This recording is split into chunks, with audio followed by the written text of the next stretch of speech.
चंदगडची माणसं खूप दूर दूरपर्यंत कामं करतात आणि छोटी कामं करतात. असं कोणतेही पद नसताना 100 कोटीच्या आसपास त्यांनी निधी आणला. पण माझं पोस्ट असं काय नाहीये, पण तरी पण ते खूप काय करतात आहे. विदाऊट पोस्ट ते एवढं करू शकतात, मग ते निवडून आल्यावर ते काय काय करतील.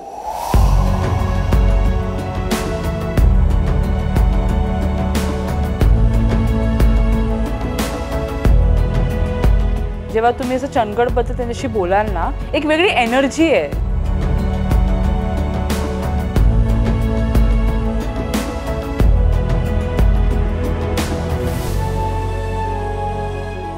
पण ह्या टर्ममध्ये पप्पाला जिंकून दिलं ना की पप्पा खूप प्रगती आणतील आणि तुम्हाला ते दिसून येईल. आणि गरजेचं आहे कारण की पप्पांचं ॲक्च्युली खूप ट्रूली ते विजन आहे की गाव चांगलं सगळं भेटू दे गावाला.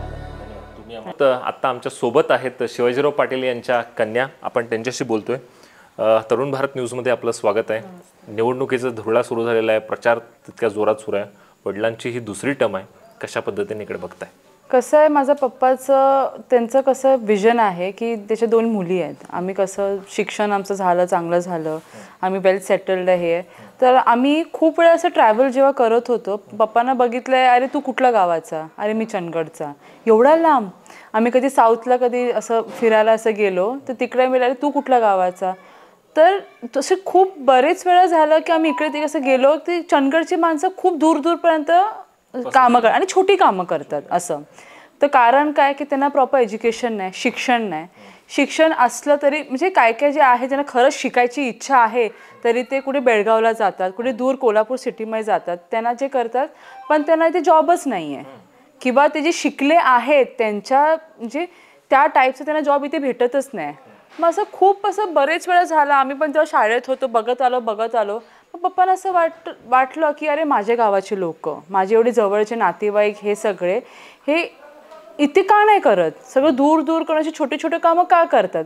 मग तिकडून हे स्टार्ट झालं पप्पाचं. ते एक विचार बोलतो ना आपण की हे कुठून बिगिन कुठून झालं, तर हे इथून झालं की त्यांना असं वाटतं की ते माझ्या 2 मुली एवढं सगळं मी त्याला देऊ शकलो, कारण की ते ऑप्शन होते, अपॉर्च्युनिटीज होते. तर तीच त्याची इच्छा होती की इथल्या पण लोकांना शिक्षण मिळावं. मेन हे शिक्षण खूप इम्पॉर्टंट आहे.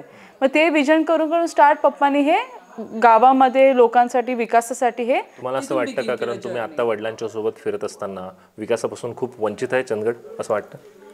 आता मी जेव्हा गावाला आली होती, जेव्हा मी लहान होते तेव्हा मी चंदगड बघितलं की बरंच काय ठीक, एकदमच असं मी बोलणार नाही की काहीच चेंजेस नाही झाले, थोडेफार चेंजेस झाले आहेत.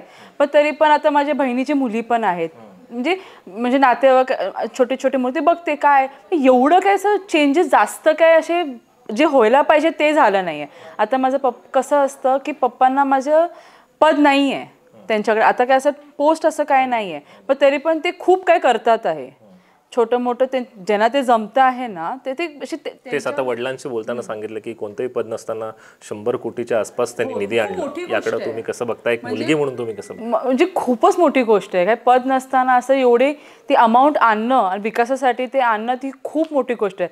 आता तुम्ही विचार करा, पद नसताना जर माणूस हा एवढा हे करू शकतो. आणि काय काय गोष्टी ना काय जे आपल्याला चेंजेस आणायचे असतात, हे पद खूप इम्पॉर्टंट आहे, तुम्हाला पण माहिती आहे. विदाऊट पोस्ट कुठलाही माणूस काय पॉवर नसल्यावर ते काय करू शकत नाही.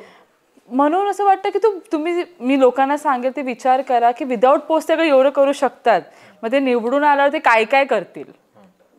ओके, काय सध्या घरात काय चर्चा असते, कारण निवडणूक जोरात सुरू आहे, तुम्ही राहताय मुंबईला, कशा प्रकारे सध्या काम सुरू आहे तुमचं, किंवा निवडणुकीच्या काळामध्ये कशी धावपळ सुरू आहे? कंप्लेंट्स तर आम्हाला खूप आहेत की पप्पा तिकडे नसतं, आम्हाला वेळ देत नाही हे सगळं.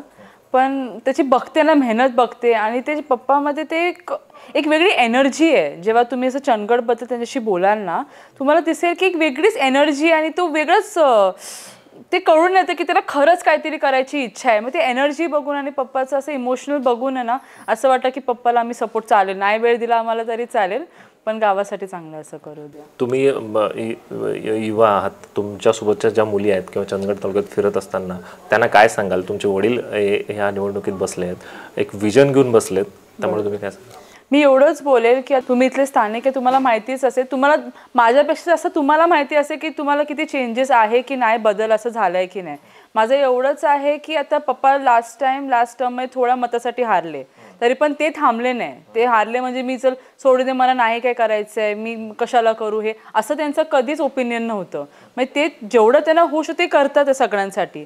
मग तुम्ही स्वतःमध्ये बघा की पप्पा ह्या 5 वर्षांनी आल्यानंतर तुम्हाला किती चेंजेस भेटलेत. तुम्हाला तुमचं उत्तर तुम्हालाच मिळेल की तुम्ही तुमच्याशी बोलताना वारंवार असं समजलं की तुम्ही विकास झाला पाहिजे असं म्हणताय आणि तुम्ही स्वतः आत्ता सक्रिय आहात या वडिलांच्या सोबत. असं वाटतं का नेक्स्ट टाइमला तुम्ही राजकारणात उतरणार आहात? मी नाही, ते पप्पाच असं हे करतात. पण तरी एक विजन असं वाटतं की कसं तर मी तिकडे मुंबईला राहते तर मला कसं खूप इझिली ॲक्सेसिबल आहे सगळं. पण इथे बघताना असं थोडंसं असं वाटतं की थोडं तरी त्यांना जे बेसिक रिक्वायरमेंट्स आहेत, मेन एज्युकेशन हे खूप इम्पॉर्टंट आहे. काय काय बघते ना की 5वी पर्यंतच इथे आणि नंतर पुढच्यासाठी त्यांना कुठे दूर जायला लागतं, खूप दूर. त्यासाठीच विकास होण्यासाठी आपण स्वतः राजकारणात उतरलं पाहिजे असं वाटतं आजच्या युवा तरुण म्हणजे जे कोणी बघतायत आता त्यांना. मला गरज असं वाटलं की मी काय करू शकते अगर सोसायटीसाठी या इथल्या लोकांसाठी कसं वाटलं तर मी करेल ना. असं माझं असं काहीच नाही आहे. की अजून काय सांगाल तुम्ही तुमच्या मतदारांना? मी फक्त एवढं सांगेल की तुम्हाला पण माहिती आहे की 5 वर्षांमध्ये पप्पांनी खूप असं जे 10 वर्ष मी जे स्वतः नोटीस करते ना, त्या 5 वर्षांमध्ये खूप बदललं आहे गाव. असं वाटतं की पप्पाला थोड्या मतासाठी हे झाले ते, पण ह्या टर्ममध्ये पप्पाला जिंकून दिलं ना की पप्पा खूप प्रगती आणतील आणि तुम्हाला ते दिसून येईल. असं आहे. मग तुम्हीच म्हणजे बघा की लास्ट टर्मला जे होते त्यांच्यामध्ये तुम्हाला असं वाटलं का खरंच आपलं प्रगती झाली गावामध्ये, की आपल्याला असं कोणी एवढं मनापासून असं कोणतरी एवढं मेहनत करून एवढं आणतंय का, हे तुम्हीच जज करा आणि तुम्हालाच उत्तर मिळेल की हे पप्पाला जिंकवणं हे खूप इम्पॉर्टंट आहे आणि गरजेचं आहे. कारण की पप्पांचं ॲक्च्युली खूप ट्रूली ते विजन आहे की गाव चांगलं सगळं भेटू दे गावाला. धन्यवाद, तुम्ही आम्हाला वेळ दिला त्याबद्दल धन्यवाद. तर या होत्या शिवाजीराव पाटलांच्या कन्या. त्यांनी सांगितलं तर विकास जरी चंदगडचा आता झाला नाही आणि तो झाला पाहिजे असेल तर शिवाजीराव पाटलांना एकदा संधी द्या असं त्यांनी सांगितलेलं आहे. तुर्तास इथेच थांबतोय. कॅमेरा पर्सन अंकुश कामतसह विजय निंबाळकर, तरुण भारत न्यूज, चंदगड.